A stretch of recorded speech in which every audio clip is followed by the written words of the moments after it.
Hello, and welcome back to my channel. So today we are going to talk about something that is very important to the getting and staying pregnant process, and that is ovulation. It can seem like a really confusing thing to many people. Like, why won't my body ovulate? Why can't it do this thing that it is meant to do? And for many people, not ovulating points to things, some like pre-existing conditions, some underlying conditions that need to be resolved before we can just go ahead and try and get pregnant. And ovulation or not ovulating is not something that you can just try and get pregnant through, that you can try and just medically induce. Yes, you can medically induce ovulation. That being said, if we can trigger the body to do it naturally, that is where we're going to see the best results, in my opinion. And so today we are going to talk about some of the reasons you might not be ovulating and some things that you can do to try and trigger and encourage your body to do it on its own.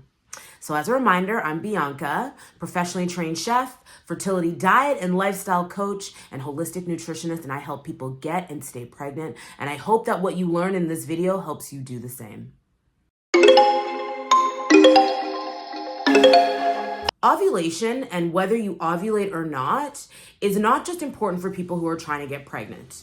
Non-ovulation or anovulatory cycles points to things that are going on in the body. That being said, even if you're not trying to get pregnant, the cascade of hormones, the estrogen and the dance it does with progesterone, and all of the hormones and influences involved are important not just for people trying to get pregnant, but for people who are trying to live in the healthiest, most vital and compliant body that they can. Because if you are having several anovulatory cycles where you are not ovulating, that speaks to a hormonal issue.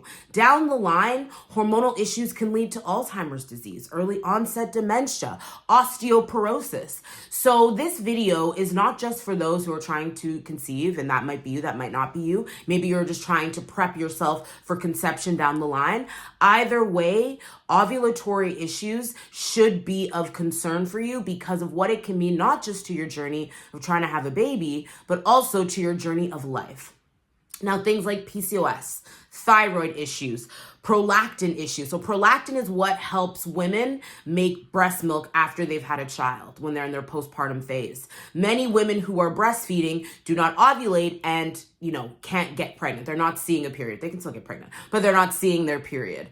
And so if you have high prolactin, you're likely not ovulating because your body is confused. It's like, aren't we breastfeeding a baby? Like, why are we trying to get pregnant?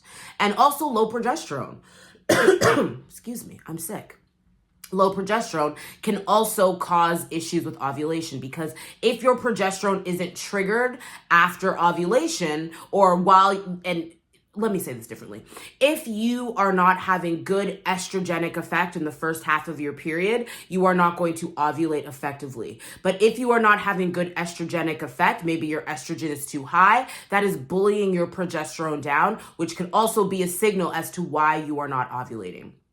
Another thing, bringing it up because I'm sick right now, being sick can also cause anovulatory cycles. And again, it's because the body knows that it's very energetically depleting to heal, to be sick, to get better. And that takes resources away from your hormone function, from your fertility, because that's a luxury function in the body.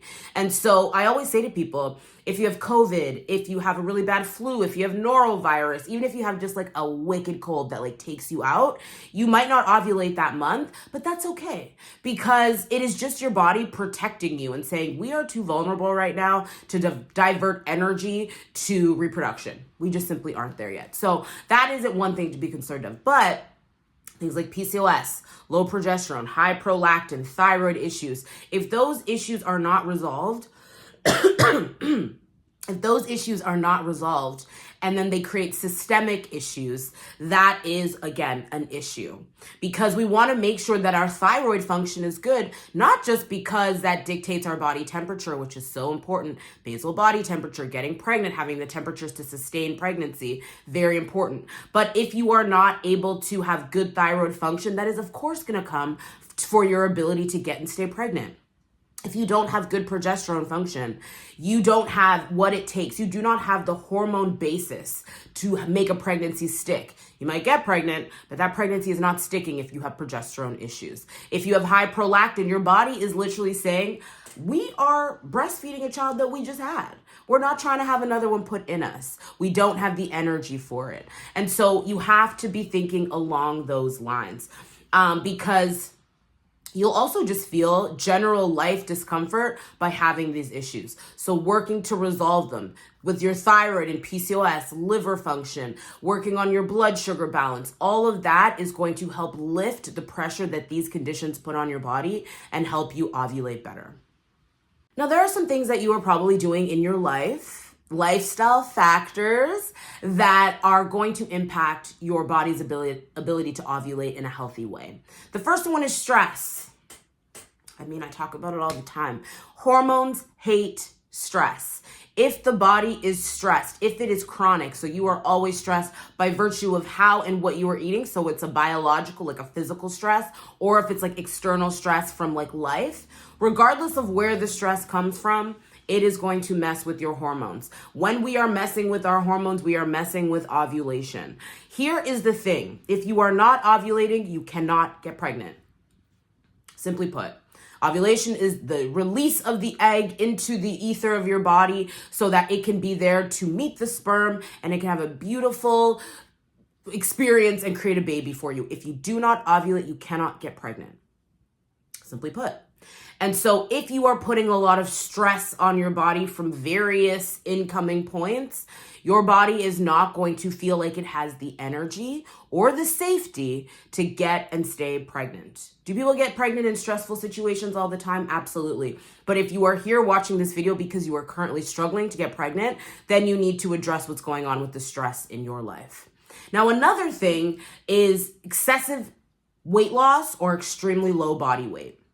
So excessive weight loss, like exercise and weight loss, causes stress to the body. That's why people are always encouraged to do it in a way that is sustainable, so you aren't stressing your body out and then gaining weight right back again. When you do weight loss really quickly or it's super excessive, like you're getting snatched for your wedding and you do something so intense for like 2 months to get into the dress, while I value your motivation and dedication, you are potentially impacting your ability to get pregnant after said wedding, because of the stress that causes to the body. And so if you've gone through a very quick and rapid weight loss in recent times and you are struggling to conceive, we have to bring some safety and some equilibrium back to your body. And generally in the like excessive weight loss vibe, those are easy things to resolve, but it's stress nonetheless that we have to eradicate from the body. And it's living inside of us, likely as inflammation. The next thing is if you have low body weight, fat helps with hormone balance. So if you have fat in your body, if you consume fat like omega fats and good fats and animal-based products, you are giving your body the ability to make, manage, and have good hormonal equilibrium in the body. If you don't have enough fat on your body, there isn't enough there to have good hormone regulation. Look, I loved being snatched back in the day. I'm not snatched now. I'm okay with it. That being said, I know it was at the expense of my health overall. I know that looking back. And so you have to divorce yourself from maybe the aesthetic that you're so used to and now start to live your life for functionality. What are you trying to get your body to do? And is your body in a position to do that? I ask all of my very, very skinny clients, do you think that your body needs a place to get pregnant? And they say, well, clearly not, because I'm not getting pregnant. I say, what do you think it is? And they'll say, well, I do this and I do that and I work out and I do that. And I say, well, you're just very skinny. Many of my clients that put on 5 to 10 pounds of weight see their period come back like that. And so if your body weight is low, you have to look at that. Now, on the other side, obesity can also cause issues with ovulation.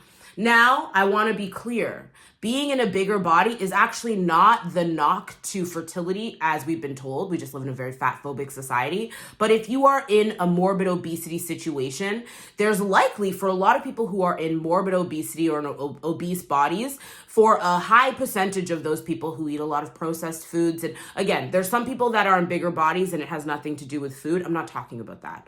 I'm talking about if your diet is not where it needs to be, if the processing, obesity also speaks to a processing issue that is going on in the body. And so if you have done all the things to sort of pinpoint what's going on with your obesity and they have been resolved, I actually don't think that being in a bigger body, and not in my experience, it causes extreme issues with ovulation and getting pregnant. It's how and why your body is in that state that we have to look at.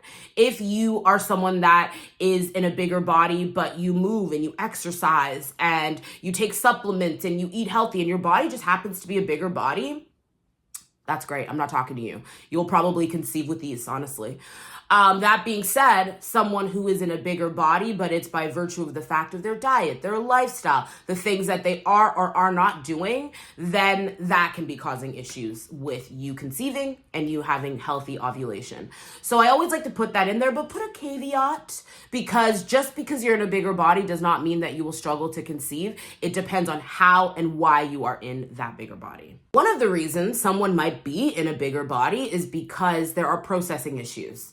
So having something like insulin resistance or type 2 diabetes means that your body is not effectively able to process the sugar that you are consuming in your diet, and it is leading to insulin and blood sugar issues.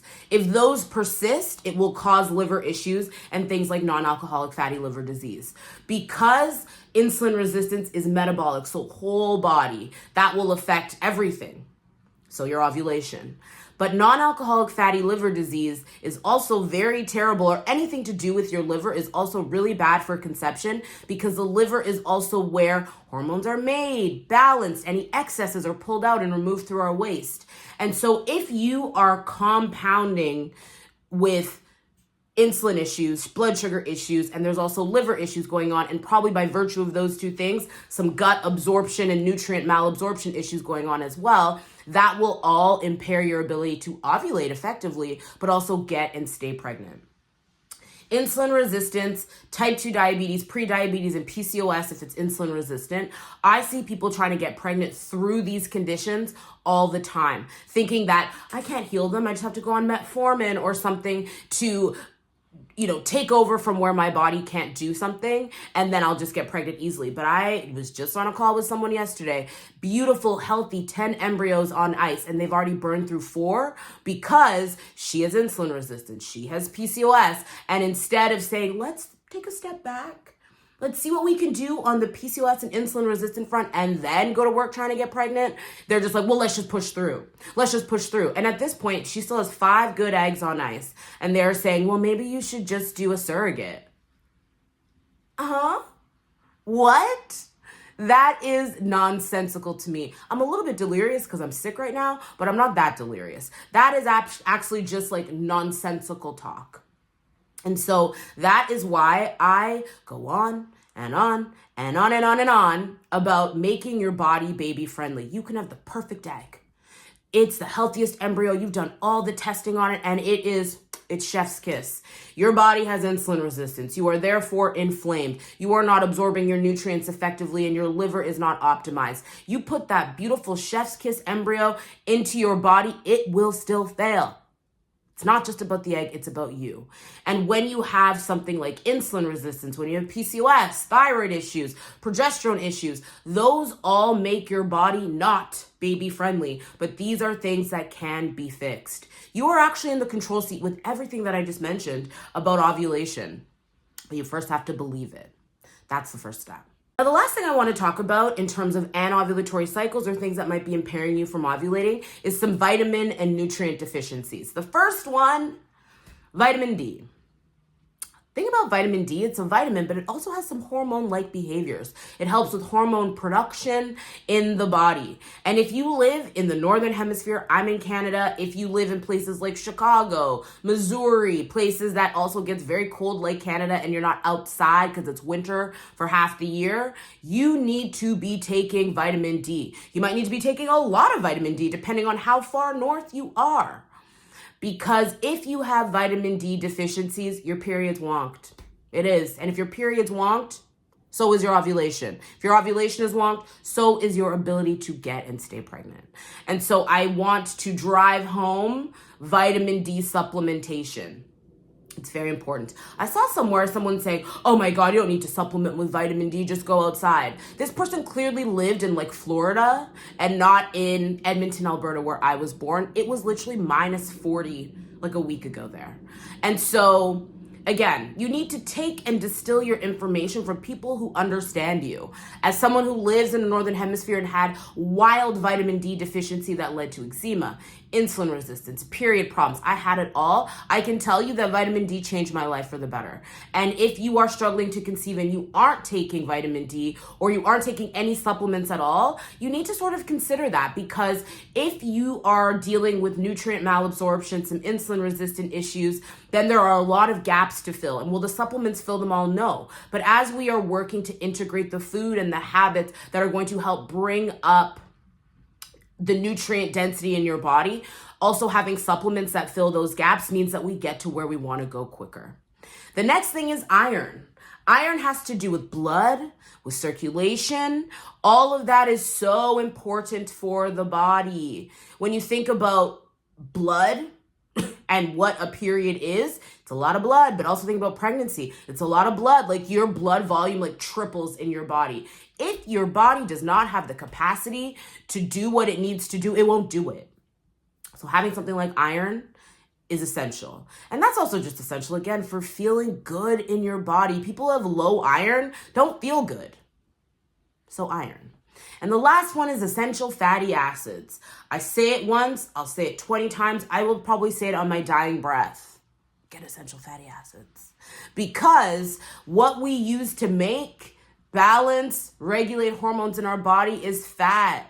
And so you don't want to be in an excessively low weight body. You don't want to lose fat really quickly, but you also want to make sure that you are supplementing your body with good sources of fat. So you give your body the ability to regulate the hormones that are involved in ovulation. Ovulation can feel like a bit of a rubric to people, because if you haven't ovulated and you're going to a clinic and they're like, we just don't know why you're ovulating, it can feel like your body just doesn't want to do it, isn't meant to do it. It is.